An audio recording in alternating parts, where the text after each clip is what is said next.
Hello guys, welcome to a new video. ഇന്നത്തെ video ഒരു day in my ലൈഫാണ്. പക്ഷേ ഡേ ഇൻ മൈ ലൈഫ് തുടങ്ങുന്നത് ഉച്ചയ്ക്ക് 12 മണിക്കാണ്. ഞാനിപ്പോഴാണ് എഴുന്നേറ്റത്. ആൻഡ് ഇതെൻ്റെ ഒരു മാസത്തിലെ ഒരു സാധാരണ ഒരു ദിവസമാണ്. ഇങ്ങനെയായിരിക്കും എൻ്റെ ഒരുവിധപ്പെട്ട ദിവസങ്ങളും. നമ്മൾ റീൽസിലും വീഡിയോസിലൊക്കെ കാണുന്ന ആ ഒരു പോസിറ്റിവിറ്റിയും സന്തോഷവും ചിരിയൊക്കെ മേ ബി ആ ഒരു കുറച്ച് നേരത്തേക്കുള്ളത് മാത്രമാണ്. നമ്മളൊരു 30 സെക്കൻഡ്സ് റീൽസ് വെച്ചിട്ടും വീഡിയോസ് വെച്ചിട്ടൊന്നും ഒരിക്കലും നമുക്കൊരാളുടെ ഒരു ആക്ച്വലി എന്താണ് അവർ ഗോ ത്രൂ ചെയ്യുന്നത് നമുക്ക് ഒരിക്കലും ചിന്തിക്കാൻ പോലും പറ്റത്തില്ല. സോ ഇന്നത്തെ ദിവസം എനിക്ക് സ്വാഭാവികമായിട്ടും ഒരു എനർജിയും ഇല്ല, ഒരു മൂഡും ഇല്ല, ഒന്നും ചെയ്യാൻ തോന്നാത്ത ഒരു പ്രൊഡക്റ്റീവ് ആവാൻ ശ്രമിക്കുന്ന നല്ല മൂഡല്ലാത്ത ഒരു ദിവസം. പക്ഷേ I'm trying to make the day better. So ഞാൻ പുതുതായിട്ട് ഉണ്ടാക്കിയെടുത്ത ഒരു ഹാബിറ്റാണ് രാവിലെ കുളിക്കാൻ നോക്കും മാക്സിമം. പ്രത്യേകിച്ച് ഈ പറയുന്ന ഒരു മൂഡും ഇല്ലാത്തൊരു ദിവസം രാവിലെ കുളിക്കുമ്പം പ്രത്യേകിച്ച് ഒന്നുമില്ലെങ്കിലും ചെറിയ തോതിലൊക്കെ ഒരു ആശ്വാസം തോന്നാറുണ്ട്. എന്തെങ്കിലുമൊക്കെ ചെയ്യുന്നുണ്ടല്ലോ എന്ന് കരുതി ഒരു സമാധാനം തോന്നും. സോ ഇതിപ്പോൾ ഞാൻ എണ്ണ തേക്കാൻ വേണ്ടി മുടി ചെയ്യുമ്പോൾ ഞാൻ മുടി അത്രയും കൊഴിയുന്നത് കണ്ട് ഉള്ള ഒരു സിറ്റുവേഷനാണ്. പക്ഷേ പ്രത്യേകിച്ച് ഫീലിങ്സ് ഒന്നുമില്ല. മുടി കൊഴിയുന്നു, ദാറ്റ്സ് ഇറ്റ്. ആ മുഖത്ത് യാതൊരു തരത്തിലുള്ള ഭാവങ്ങളും വരാത്ത നിങ്ങൾ പ്രത്യേകം ശ്രദ്ധിക്കണം. ഇതാണ് എൻ്റെ ഒരു സായി ഭാവം. ഞാൻ എൻ്റെ മുഖം എപ്പോഴും ഇങ്ങനെ ചിരിക്കത്തില്ല. എൻ്റെ മുഖം ഇങ്ങനെയാണ് ഇരിക്കാറുള്ളത്. ആൻഡ് ഞാൻ പല്ല് തേച്ചില്ല എന്ന് ഇപ്പോഴാണ് മനസ്സിലാക്കിയത്. പല്ല് തേക്കണോ വേണ്ടതെന്ന് ഇടയ്ക്ക് ആലോചിച്ചു, പിന്നെ തേക്കാമെന്ന് വിചാരിച്ചു. കാര്യം വീട്ടിലാണെങ്കിൽ അധികം ഞാൻ ആരോട് സംസാരിക്കാറില്ല, അപ്പോൾ പല്ല് തേക്കുന്നതിൻ്റെ ആവശ്യം വരാറില്ല. ചില ദിവസം ഞാൻ അങ്ങനെ തേക്കാറുമില്ല. ഇന്നിപ്പോൾ വീഡിയോ എടുക്കുന്നതുകൊണ്ട് മാത്രമാണ് പല്ല് തേക്കാമെന്ന് വിചാരിച്ച് ഞാൻ പല്ല് തേക്കുന്നത്. എനിക്ക് തീരെ അക്ഷരസ്ഫുടതയില്ല ഗൈസ്, അതുകൊണ്ടാണ് ഞാൻ മെയിനായിട്ട് വോയിസ് ഓവർ ചെയ്യാത്തത്. ഇത് പിന്നെ ഈ വീഡിയോയിൽ എനിക്ക് എന്തായാലും പല്ല് തേക്കാനാണ് ഞാൻ ഇതിൽ തോന്നുന്നത്. പല്ല് തേക്കാനും തിന്നാനും മാത്രമാണ് ഞാൻ ഈ വീഡിയോയിൽ തുറന്നിട്ടുള്ളത്. കാര്യം എനിക്ക് സംസാരിക്കാനേ തോന്നൂല. സംസാരിക്കാൻ എനിക്ക് തീരെ ഇഷ്ടമല്ല ഈ സമയങ്ങളിൽ. അപ്പോൾ മാസത്തിൽ 2 ദിവസമാണ് നല്ല മൂടുള്ള ദിവസം, ബാക്കിയുള്ള ദിവസമൊക്കെ ഇങ്ങനെയൊക്കെ തന്നെയാണ്. സോ അടുത്ത എൻ്റെ ഒരു സംഭവമാണ് ഞാനിപ്പോൾ കത്തിക്കുന്ന ഈ തിരി. വുഡ്സിൻ്റെ തിരിയാണ്. എൻ്റെ ഡോക്ടർ സജസ്റ്റ് ചെയ്തതാണ്. ഞാൻ എൻ്റെ റൂമിലൊക്കെ കുറച്ച് നെഗറ്റീവ് എനർജി എന്ന് പറഞ്ഞപ്പോൾ പുള്ളി എന്നോട് ഇത് മേടിച്ച് കത്തിക്കാൻ പറഞ്ഞിട്ടുണ്ടായിരുന്നു. അപ്പോൾ ഞാനിത് ആദ്യം മണത്ത തീപ്പെട്ടിയുടെ പുകയായിരുന്നു. പിന്നെ നല്ല മണമാണ്. ലൈക്ക് ഒരു ഭയങ്കര റിഫ്രഷിംഗ് ആയിട്ടുള്ള ഒരു സ്മെല്ലാണ്. നമ്മൾ ഈ അരോമ തെറാപ്പിയൊക്കെ ഐ തിങ്ക് എനിക്കിപ്പോൾ തോന്നാറുണ്ട് അതൊക്കെ ആക്ച്വലി ഈസ് വർക്കിംഗ്. നമുക്ക് ആ സ്മെല്ലൊക്കെ നല്ല സ്മെല്ലൊക്കെ ഇങ്ങനെ സ്മെല്ല് ചെയ്യുമ്പം എന്തൊക്കെയോ ഒരു ഗുഡ് ഫീലിംഗ് ഒക്കെ തോന്നാറുണ്ട്. സോ അപ്പോൾ ഞാൻ കുറച്ചും കൂടെയൊക്കെ ഒന്ന് സെൽഫ് കെയറിങ് ഒക്കെ ആകാൻ വേണ്ടിയിട്ട് എന്തെങ്കിലുമൊക്കെ ചെയ്യണ്ടേന്ന് വിചാരിച്ച് ഞാനിപ്പോൾ ഒരു മാസ്ക് ഇടുന്നതിന് മുമ്പ് ഞാൻ ഉപയോഗിക്കുന്ന ഫേസ് വാഷാണ് നിങ്ങളെ കാണിക്കുന്നത്. ഞാൻ എത്രയോ വർഷങ്ങളായിട്ട് ഈ സെയിം ഫേസ് വാഷാണ് യൂസ് ചെയ്യുന്നത്. റെസ്ട്രിക്ട് ആർട്ടിൻ്റെ സാൻഡൽ ഫേസ് വാഷ്. ഇത് ഞാൻ സജസ്റ്റ് ചെയ്ത് എൻ്റെ ഉമ്മായും സിസ്റ്റേഴ്സൊക്കെ ഇതാണ് യൂസ് ചെയ്യുന്നത്. അടിപൊളി സാധനമാണ്. ആമസോണിൽ ഫ്ലിപ്കാർട്ടിലൊക്കെ അവൈലബിൾ ആണ്. സോ ഇനിയാണ് നമ്മുടെ ഫേസ് മാസ്ക്. സാൻഫയുടെ ഫേസ് മാസ്ക് ചുമ്മാ നമുക്കിടാം. ഇത് മുഖത്തിടാം, കൈകളിലും ഒക്കെ ഇടാം. ഇതൊരു മാസ്കാണ്, മറ്റേ എക്സ്ഫോളിയേറ്റിംഗ് ജെല്ലല്ല. അപ്പോൾ ഇത് നമ്മളിങ്ങനെ അപ്ലൈ ചെയ്തിട്ട് ഈ പറയുന്ന കളർ ആ ഗ്രേ ഷെയ്ഡൊന്ന് ഡള്ളായി നമ്മളെ സ്കിന്നിലത് ഇട്ടിട്ടുണ്ട് എന്ന് മനസ്സിലാവാത്തൊരു സമയം വരെ ഇത് വെച്ചിരിക്കണം. എന്നിട്ട് നമുക്ക് വാഷ് ഔട്ട് ചെയ്ത് കളയാൻ പറ്റും. ടാനൊക്കെ റിമൂവ് ആക്കുമെന്നാണ് പറയുന്നത്. ഞാൻ പക്ഷേ എല്ലാ ദിവസവും ഇടാറില്ല. പക്ഷേ നമുക്ക് ഇട്ട് കഴിഞ്ഞതിന് ശേഷം ഒരു ഇൻസ്റ്റൻറ്റ് ഗ്ലോ ഒക്കെ ഇത് തരുന്നുണ്ട്. ആക്ച്വലി ഈ പ്രോഡക്റ്റ് വർക്കിംഗ് ആണ്. ഓക്കെ, അപ്പം ഞാൻ കുറച്ച് കയ്യിലൊക്കെ വരുത്തി വെച്ചിട്ടുണ്ട്. തേക്കട്ടെ.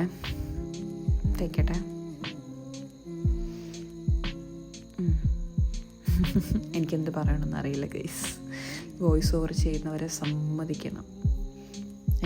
നമ്മളെ തനി മലയാളിയൊക്കെ എന്ത് അടിപൊളിയായിട്ടാണല്ലേ സംസാരിക്കുന്നത്. എനിക്ക് അതിനുള്ള കഴിവില്ല ഗൈസ്. സോ നഖം വെട്ടുകയാണ്. കാര്യം ഇത് മുഖത്തിട്ടിരിക്കുന്ന സമയത്ത് വെറുതെ ഇരിക്കണ്ടേ, അതുകൊണ്ട് നഖം വെട്ടി വൃത്തിയാക്കി. ഓക്കെ, ഇത് എൻ്റെ കുഞ്ഞുമ്മ എനിക്കിട്ടുന്ന മെഹന്തിയാണ്. ആക്ച്വലി കുറേ നാൾക്ക് ശേഷം, എനിക്കൊന്ന് ലാസ്റ്റ് മെഹന്തി ഇട്ടതിൻ്റെ കല്യാണത്തിനാണെന്ന് തോന്നുന്നു. അതിനുശേഷം ഇപ്പോഴാണ് മെഹന്തി ഇടുന്നത്. ഞാനിപ്പോൾ കേട്ടുകൊണ്ടിരിക്കുന്ന പാട്ട് നമ്മുടെ ദേവദൂതൻ സിനിമയിലെ മത്താപ്പൂ തിരി പെൺകുട്ടി, അടുത്ത വീഡിയോ വന്നു. ഇത് എൻ്റെ സിംഗപ്പൂരിലെ എൻ്റെ മാജിമ എന്ന് പറയുമ്പോൾ എൻ്റെ ഉമ്മയുടെ കസിൻ, ഉമ്മയുടെ സിസ്റ്റർ, എനിക്ക് സിംഗപ്പൂരിൽ നിന്ന് വന്നപ്പോൾ കൊണ്ടു തന്നതാണ്. ഇതൊരു ഫോം ബോഡി വാഷാണ്. ഇത് നമ്മളിങ്ങനെ ജസ്റ്റ് ഒഴിച്ച് കുറച്ച് കഴിയുമ്പോൾ ഇതിങ്ങനെ പത പൊങ്ങി വരും. അപ്പോൾ ഇടയ്ക്കിടയ്ക്ക് ചുമ്മാ ഇതൊക്കെ പ്രഹസനം കാണിക്കാൻ വേണ്ടിയിട്ടാണ്. അല്ലെങ്കിൽ ഞാൻ സോപ്പാണ് ഉപയോഗിക്കുന്നത്. വീഡിയോ എടുക്കുന്നതുകൊണ്ട് മാത്രമാണ് ഇതെടുത്ത് കാണിച്ച് ഷോ ഇറക്കിയത്. അങ്ങനെ കുളി കഴിഞ്ഞിരിക്കുന്നു. ഒരു നീണ്ട കുളിയായിരുന്നു. ഓൾമോസ്റ്റ് അരമണിക്കൂർ കൂടുതൽ ഞാൻ ബാത്റൂമിലായിരുന്നു. അപ്പോൾ ഇത് അടുത്ത പട്ടി ഷോയാണ്. ഇത് സെയിം മാജിയമ്മ എനിക്ക് വന്നപ്പോൾ കൊണ്ടു തന്ന ഫേസ് മാസ്കാണ്. ഇപ്പോഴാണ് ഞാൻ അത് പൊട്ടിക്കുന്നത്. കാര്യം എനിക്കിങ്ങനെ ഇഷ്ടപ്പെട്ട സാധനങ്ങൾ പൊട്ടിക്കാതെ വെച്ചിരിക്കുന്ന ഒരു ദുസ്വഭാവമുണ്ട്. I think it's from South കൊറിയയിലെ ഫേസ് മാസ്കാണ്. അപ്പോൾ ആക്ച്വലി ഇറ്റ് വാസ് സൂപ്പർ. അത്രയും അടിപൊളിയായിരുന്നു. സ്കിന്നൊക്കെ 2 ദിവസത്തേക്ക് നല്ല ഇങ്ങനെ പ്ലംബി എന്ന് തന്നെ പറയാൻ എനിക്കറിയില്ല, നല്ല അടിപൊളിയായിരുന്നു. ഇത് ഞാൻ വെച്ചു. ഞാൻ മുഖത്തും കയ്യിലും കാലിലും ഒക്കെ അതിൻ്റെ സെറം ഉണ്ടല്ലോ, ഇതിൽ ഏറ്റവും കൂടുതൽ അടങ്ങിയിരിക്കുന്ന ഹൈഡ്രോഫോളിക്കോ എന്തോ ആസിഡ് ഉണ്ടല്ലോ, എന്താണെന്ന് എനിക്കറിയില്ല ഗൈസ്. ഇതിൻ്റെ കിനിഫേ എന്ന് പറയുന്ന എന്തോ ഒരു ബ്രാൻഡാണ്. ആ പാക്കറ്റ് നിങ്ങൾ നോക്കിയാൽ മനസ്സിലാവും.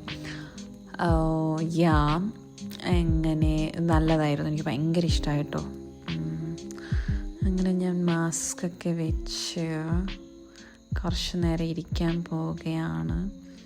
ഇപ്പം ഞാൻ ഈ വീഡിയോ കാണുമ്പോഴാണ് ഞാൻ ആലോചിക്കുന്നത്, ഓൾറെഡി ഞാനൊരു മാസ്ക് ഇട്ടായിരുന്നു, പിന്നെ ഇതിൻ്റെ മേലെ എന്തിനാണ് ഈ ഷീറ്റ് മാസ്ക് ഇട്ടതെന്ന് എനിക്ക് മനസ്സിലാവുന്നില്ല. വെറും പ്രഹസനം. ഇതിൻ്റെ ഒരു ചോരയും നീരും ഞാൻ കളഞ്ഞിട്ടില്ല. അതിനെ ഞാൻ ഊറ്റിയെടുത്ത് തേക്കാൻ പറ്റുന്ന എല്ലായിടത്തും തേച്ചിട്ടുണ്ട് ഗൈസ്. തേക്കട്ടെ.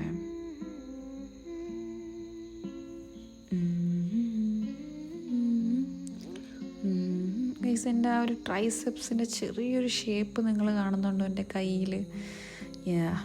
I miss gym. എനിക്ക് ജിമ്മിലൊന്നും ഇപ്പോൾ കൺസിസ്റ്റൻ്റായിട്ട് പോകാൻ പറ്റുന്നില്ല. ഇതൊക്കെയാണ് ഞാനിപ്പോൾ നേരിടുന്ന പ്രശ്നങ്ങൾ. എൻ്റെ ഇടയ്ക്കിടയ്ക്ക് വെള്ളം കുടിക്കുക. ഒരു 20 മിനിറ്റ് കൂടുതലായപ്പോൾ ഞാൻ ഈ ഷീറ്റ് മാസ്ക് അഴിച്ചു മാറ്റി. സത്യം പറഞ്ഞാൽ അത് കളയാൻ തോന്നിയില്ല. മടക്കി വെച്ചാലോ എന്ന് വരെ ഞാൻ ആലോചിച്ചു. കണ്ടോ, സ്കിൻ നല്ല ഹൈഡ്രേറ്റഡ് ആയിട്ടായിരിക്കുന്നത്. ആക്ച്വലി ഇത് ഹൈഡ്രേറ്റിംഗ് ഫേസ് മാസ്ക് ആണ്, ഷീറ്റ് മാസ്ക് ആണ്.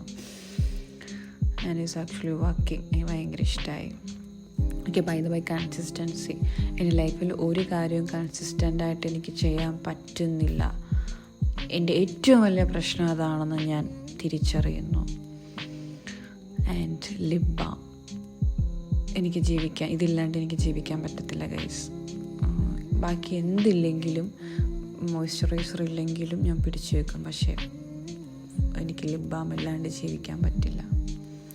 അങ്ങനെ നമ്മൾ ബ്രേക്ക്ഫാസ്റ്റ് സ്കിപ്പ് ചെയ്തു പോയി. അടുത്ത ലഞ്ചിലോട്ട് വന്നു. ലഞ്ചിന് ചോറും കറികളും കൂടെ അഡീഷണൽ ചക്ക പുഴുങ്ങിയതും അതിൻ്റെ കൂടെ ഒരു ചട്നിയും ഉണ്ടായിരുന്നു. ഞാൻ അതാണ് കഴിച്ചത്. ചോറ് കഴിച്ചില്ല. എനിക്ക് പച്ച ചക്ക ഭയങ്കര ഇഷ്ടമാണ്, പഴുത്ത ചക്ക ഇഷ്ടമല്ല. അങ്ങനെ നമ്മുടെ ഭക്ഷണമൊക്കെ കഴിഞ്ഞ് ഞാൻ കുറച്ച് നേരം റിലാക്സ് ചെയ്യാൻ വേണ്ടി സിറ്റ് ഔട്ടിലോട്ട് പോയി. ഇതാണ് എൻ്റെ വീടിൻ്റെ മുൻവശം. ഇതാണ് ആദം സിന്നാൻ എന്ന സ്കൂളില്ലാത്ത ദിവസം. ഇത് വെക്കേഷൻ എടുത്ത വീഡിയോ ആണ്. സ്കൂൾ തുറന്നിട്ടില്ലായിരുന്നു. ആൻഡ് എനിക്ക് ചെറിയ തോതിലൊക്കെ ഒരു ആശ്വാസമാണ് ഇപ്പോൾ. ഇടയ്ക്കൊക്കെ മാത്രമേ എൻ്റെ കൂടെ വന്ന് ഇങ്ങനെ ഇരിക്കാറുള്ളൂ. അത് ഞാൻ വീഡിയോ എടുക്കുമ്പോൾ മാത്രം. അല്ലാത്തപ്പം ഇപ്പം എന്നോട് വരാറൊന്നുമില്ല. ഞാൻ വിളിച്ചാലും എടുത്താലും അവനെ കളിക്കണം, ഫോൺ കാണണം അത് ഇതെന്നൊക്കെ പറഞ്ഞ് പോവും. അവന് പോലും ഇപ്പം എൻ്റെ അടുത്ത് പഴയ ഒരു സ്നേഹവും ഇല്ല. ഇങ്ങനെയൊക്കെ ഇമോഷണലി പറഞ്ഞ് ഞാൻ അവനെ തളർത്താറുണ്ട്. അവനും ഇന്നലെ എൻ്റെ കൂടെ വന്ന് ചെറിയ തോതിൽ മെഹന്തി ഇട്ടായിരുന്നു. ഇതെന്താണെന്ന് എനിക്ക് മനസ്സിലാവുന്നില്ല. ഇത് എഡിറ്റ് ചെയ്യുമ്പോഴാണ് ഞാനിത് കണ്ടത്. കട്ട് ചെയ്യാൻ തോന്നിയില്ല. അവ ഇത് കാണട്ടെ എന്ന് വിചാരിച്ചു. Oh my God, എന്താ ഇതെടുത്ത്? Okay, nice. അങ്ങനെ ഗൈസ്, അപ്പോഴാണ് ഞാൻ ആലോചിച്ചത് എനിക്ക് പരീക്ഷയാണ്, പഠിക്കണമെന്ന്. എനിക്ക് ജൂൺ 18 എക്സാം തുടങ്ങും. അങ്ങനെ ഞാൻ പഠിക്കാൻ വേണ്ടി വന്നിരുന്നു. പഴയതുപോലെ പഠിക്കാനൊന്നും പറ്റുന്നില്ല ഗൈസ്. കുറച്ച് നേരം ഇരിക്കുമ്പോഴാണ് തിരികെയൊക്കെ പഠിക്കാൻ പറ്റുന്നത്. ഭയങ്കരമായിട്ട് ടൈം എടുക്കുന്നുണ്ട് പഠിക്കാൻ. സോ ഞാൻ പഠിക്കുന്നത് മെമ്മറിയിൽ ഇരിക്കുന്നില്ല, അത് വേറൊരു പ്രശ്നം. അപ്പോൾ ഞാൻ ഇങ്ങനെ പഠിക്കുന്നത് നോട്ട് ചെയ്ത് ആണ് പോകുന്നത്. അതായത് എക്സാമിന് മുമ്പ് എടുത്ത് വായിച്ചു നോക്കാൻ വേണ്ടിയിട്ട്. സോ കുറച്ച് ചലഞ്ചിങ് ആണ്. ട്രാക്കിലാവാൻ കുറച്ച് സമയം എടുക്കും. പക്ഷേ ഇതുവരെ എനിക്ക് വേണ്ടായിരുന്നു എന്ന് തോന്നിയിട്ടില്ല. പഠിക്കാം, ഈ പ്രായത്തിലേക്കല്ലേ പഠിക്കാൻ പറ്റത്തുള്ളൂ. ഇപ്പം എനിക്ക് യാതൊരു തരത്തിലുള്ള റെസ്പോൺസിബിലിറ്റി ഇല്ല, കുടുംബമില്ല, കുട്ടികളില്ല. അപ്പം പഠിക്കുന്നതിലൊരു ബുദ്ധിമുട്ടും ഇല്ല. ഞാൻ പഠിച്ചാൽ മാത്രം മതി. കഷ്ടപ്പെടണം. എനിക്ക് കഷ്ടപ്പെടാതെ ഈസി ആയിട്ട് ഒന്നും കിട്ടിയിട്ടില്ല ഗൈസ്. കാര്യം ഇപ്പോൾ പോലും എനിക്ക് ഭയങ്കരമായിട്ട് ബുദ്ധിമുട്ടാണ് ചെറിയൊരു കാര്യം പഠിക്കാൻ വേണ്ടിയിട്ട്. ചെറിയൊരു സബ്ജക്റ്റ് എടുത്ത് അതിൽ കോൺസെൻട്രേറ്റ് ചെയ്ത് മൈനസ് ഫുൾ അതിലോട്ട് കൊണ്ടുവന്ന് ഇരുന്ന് പഠിക്കുക എന്ന് പറഞ്ഞാൽ എന്നെ സംബന്ധിച്ചോളം അത് വലിയൊരു ടാസ്ക്കാണ്. അപ്പോൾ 2 മണിക്കൂറൊക്കെ എടുക്കുമ്പോഴാണ് എനിക്കൊരു ടോപ്പിക്കൊക്കെ ഒന്ന് കവർ ചെയ്യാൻ പറ്റുന്നത്. ആൻഡ് ഇതിപ്പോൾ ഞാൻ കേട്ടോണ്ടിരിക്കുന്നത് എനിക്ക് ഒരുപാട് മെസ്സേജുകൾ വരാറുണ്ട്. ഞാൻ എൻ്റെ ഡിവോഴ്സ് വീഡിയോ ഇട്ട അന്ന് മുതൽ ഇന്ന് വരെ എനിക്ക് മുടങ്ങാതെ വന്നുകൊണ്ടിരിക്കുന്ന സംഭവമാണ്. ഡിവോഴ്സിൻ്റെ വക്കീലെത്തിയിരിക്കുന്ന, ലൈഫിൽ കുറേ പ്രോബ്ലംസ് ഉള്ള ആണുങ്ങളും പെണ്ണുങ്ങളും എനിക്ക് മെസ്സേജ് അയക്കാറുണ്ട്, പെൺകുട്ടികൾ മാത്രമല്ല. അപ്പോൾ ഞാൻ അവർക്ക് അതിലിപ്പോൾ ഒരാളെ ഇങ്ങനെ ഇഷ്യൂസൊക്കെ ഇങ്ങനെ ഡീറ്റെയിൽഡായിട്ട് എനിക്ക് പറഞ്ഞു തരും. ചിലവരൊക്കെ വോയിസ് അയക്കും, ചിലവർ എഴുതി അയക്കും. അപ്പോൾ ഞാനതിന് കേട്ടിട്ട് പറഞ്ഞ ഒരു റിപ്ലൈ നിങ്ങൾ കേട്ടോ. അതായത് ഞാൻ ആ പ്രശ്നം കേട്ടിട്ട് എൻ്റെ ഒരു അനലൈസിൽ ഞാൻ എൻ്റെ ഒരു അഭിപ്രായം എന്നുള്ള രീതിയിൽ ഞാനിങ്ങനെ എൻ്റെ ഭാഗം പറയാറുണ്ട്. ഇനി പാച്ചപ്പ് ആയാലും നടക്കാൻ പോകുന്നത് മേ ബി ഇനി ഒരു കൊച്ചും കൂടി ഉണ്ടാവുമായിരിക്കും. ഇനി അതിനെയും കൂടി ഇവിടെ കൊണ്ടുവന്ന് നരകിപ്പിക്കുന്നതിനെക്കാട്ടിയും നല്ലത് ഇനി അങ്ങനത്തെ രീതിയിൽ ഇനി ഒരു ഒത്തുതീർപ്പിൽ നിൽക്കാതിരിക്കുന്നതാണ് നല്ലത്. ബാക്കിയുള്ള ചില ആൾക്കാരുടെ പ്രശ്നങ്ങൾ കേൾക്കുമ്പോൾ എനിക്ക് തോന്നും, ഞാനൊന്നും എൻ്റെ വിവാഹ ജീവിതത്തിൽ അനുഭവിച്ചതും ഡിവോഴ്സിൻ്റെ സമയത്തൊന്നും അനുഭവിച്ചതൊന്നും ഒന്നും അല്ല എന്ന് ചില സമയം തോന്നാറുണ്ട്. കുട്ടികളുള്ളതാണ് ഏറ്റവും ബുദ്ധിമുട്ട്. ഇപ്പം എന്നെ സംബന്ധിച്ചോളം എനിക്ക് ഇപ്പോൾ കല്യാണം കഴിഞ്ഞതായിട്ട് പോലും തോന്നില്ല. അത് ഉറപ്പായിട്ടും കുട്ടിയില്ലാത്തത് കൊണ്ടിട്ടൊക്കെയാണ്. കാര്യം കുട്ടിയുണ്ടെങ്കിൽ എന്നും അവർ റിമൈൻഡ് ചെയ്തുകൊണ്ടേ ഇരിക്കും. പിന്നെ അവരെ സംസാരിക്കാനും കാണേണ്ടൊക്കെ സാഹചര്യങ്ങൾ ഒരുപാട് വരും. ഇതിപ്പോൾ നമ്മളത് ഓവർകം ചെയ്യേണ്ട പ്രശ്നം മാത്രമേ ഉള്ളൂ. സോ അതുകൊണ്ട് എനിക്ക് പറയാനുള്ളത്, ഒത്തൊക്കെ പോകുമെന്നൊക്കെ അത്രയും ഉറപ്പായിട്ട് കുട്ടികളെ ഉണ്ടാക്കുന്നതായിരിക്കും ബെറ്റർ ഓപ്ഷൻ. പിന്നെയും നന്നായിട്ട് വെള്ളം കുടിക്കുക. ഞാൻ ഈ കുപ്പിയിൽ ഒരു തവണ വെള്ളം നിറച്ചാൽ ഒരു 3 ദിവസം കൊണ്ട് കുടിച്ച് തീർക്കാറുണ്ട് guys. And this a good news, എൻ്റെ ഇത്ത വരുന്നുണ്ട്. സോ എനിക്ക് അവളെ പിക്ക് ചെയ്യാൻ വേണ്ടി റെയിൽവേ സ്റ്റേഷനിൽ പോകണം. ഇപ്പോൾ എനിക്ക് അവരൊക്കെ വീട്ടിൽ വരുന്നതെന്ന് പറയുമ്പോൾ ഭയങ്കര സന്തോഷമാണ്. കാര്യം എനിക്ക് ഒറ്റയ്ക്കിരിക്കാൻ വയ്യ, ആരെങ്കിലുമൊക്കെ ഉള്ളതാണ് നല്ലത്. സോ അവൾ വന്നു, നമ്മുടെ ഡിന്നർ കഴിച്ചു. ഞാനിപ്പോൾ ചെറിയതായിട്ടൊക്കെ ഒന്ന് ഓക്കെ ആയി. It's A quality time. And നമുക്ക് കുറച്ച് തുണി മടക്കി വെക്കാനുണ്ട്. അതൊക്കെ ഞാൻ വളരെ നല്ല കുട്ടിയായിട്ട് മടക്കി വെച്ചു. ആദ്യ സംഭവമാണ്. ആൻഡ് നമുക്ക് നമ്മുടെ സ്കിൻ കെയറും കൂടെ ചെയ്ത് കിടന്നുറങ്ങണം. ഞാൻ ഭയങ്കരമായ രീതിയിൽ സ്കിൻ കെയർ ഒന്നും ചെയ്യാറില്ല. ആകെ ലിപ് ബാം ഇടും.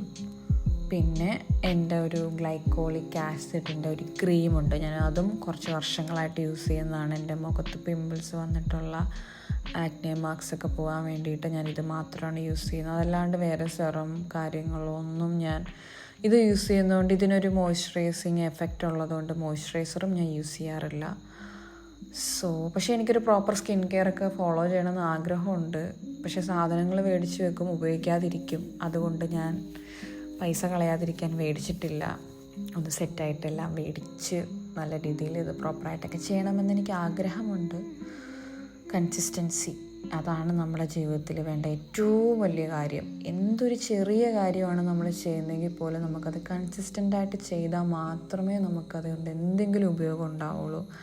അല്ലെങ്കിൽ നമ്മൾ എനർജി അത്രയും വേസ്റ്റ് ആവുകയും ചെയ്യും, നമ്മൾ എവിടെ എത്താണ്ടായി പോവും. എൻ്റെ ലൈഫ് എന്നെ പഠിപ്പിച്ച കാര്യം അതാണ്. And today I M little happy now because ഇന്ന് ഞാൻ ഒറ്റയ്ക്കല്ല കിടക്കുന്നത്, ഇത്താടെ കൂടെ പോയി കിടക്കാം. കാര്യം എനിക്ക് ഒറ്റയ്ക്ക് കിടക്കാൻ ഇപ്പോൾ ഇഷ്ടമല്ല.